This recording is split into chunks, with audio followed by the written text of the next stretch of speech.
देखिए आज की इस वीडियो में हम समझेंगे गुना का ट्रिक को कि कैसे किसी गुना को हम कम समय में सोल्व कर पाएंगे। ठीक है, तो आइए सबसे पहले है आप इस बात को ध्यान देंगे कि जब हम कोई बेस ले लेते हैं, जैसे बेस ले लिए, मान लिया जाए कि मेरे पास बेस है 10 का। किसका है बेस?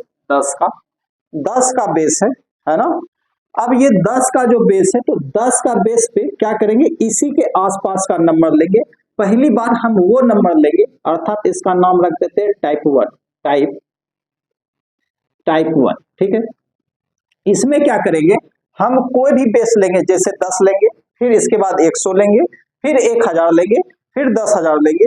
जब भी हम ये सारा बेस ले रहे होंगे तो उस समय सभी संख्या को 10 से छोटा लेंगे, फिर 100 बेस लेंगे तो 100 से दोनों संख्या छोटा लेंगे, फिर 1000 लेंगे तो 1000 से दोनों संख्या छोटा लेंगे। इस तरह से गुना करने के लिए सीखेंगे। ठीक है, तो देखिए बेस है हमारा 10, तो हम यहाँ क्या किए, 10 से छोटा दो अलग अलग नंबर ले लिए।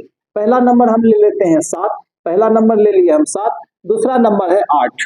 पहला नंबर है 7, दूसरा नंबर है 8, दोनों का गुना करते हैं। ठीक है, देखिएगा ये जो संख्या है 7, 10 से कितना कम है?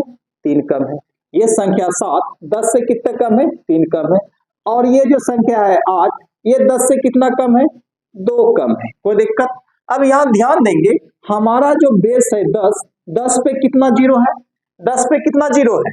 10 पे एक जीरो है। 10 पे कितना जीरो है? एक जीरो है, इसलिए हम यहाँ पे एक डैश मारेंगे, एक डैश देंगे। अब गुना कीजिए, 3 दूनी 6, 3 दूनी 6। कोई दिक्कत? अब क्या करेंगे, कोना कोनी घटा देंगे। या तो आप 7 में 2 घटा लीजिए, या तो आप 8 में 3 घटा लीजिए। जब आप 8 में 3 को घटाएंगे तो 8 में 3 घटा तो बचा क्या? 5। तो देखिए 7 8 56, और इस ट्रिक से भी क्या आया? 56।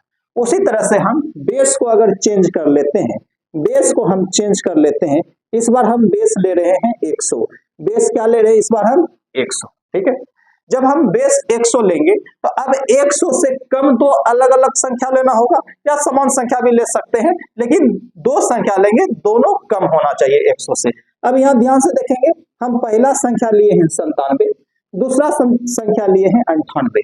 पहला संख्या लिए हैं 97, दूसरा संख्या लिए हैं 98। ठीक है, अब यहाँ देखिएगा, ये 97 100 से, ये 97 100 से 3 कम है, ये 97 100 से 3 कम है, ये 98 100 से 2 कम है, ये 98 100 से 2 कम है। अब इस 100 में कितना जीरो है?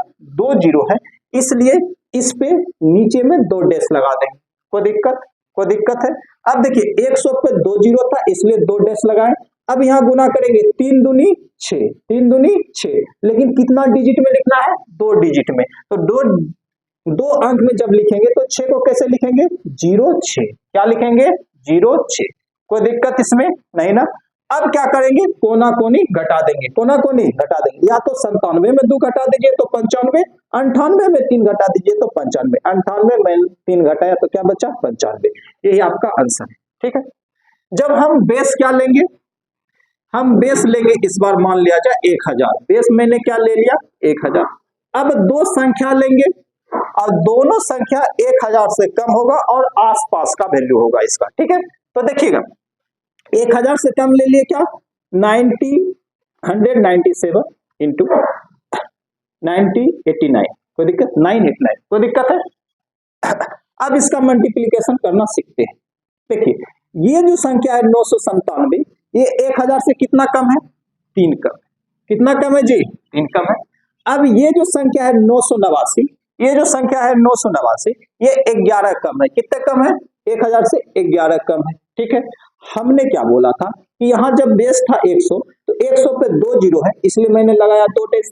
यहाँ है बेस 10 और 10 पे 1 जीरो है, इसलिए मैंने 1 डैश लगाया। यहाँ पे है बेस 1000 और 1000 पे 3 जीरो है, इसलिए जब हम इसका मल्टीप्लीकेशन करेंगे तो 3 डैश मारेंगे। कोई दिक्कत?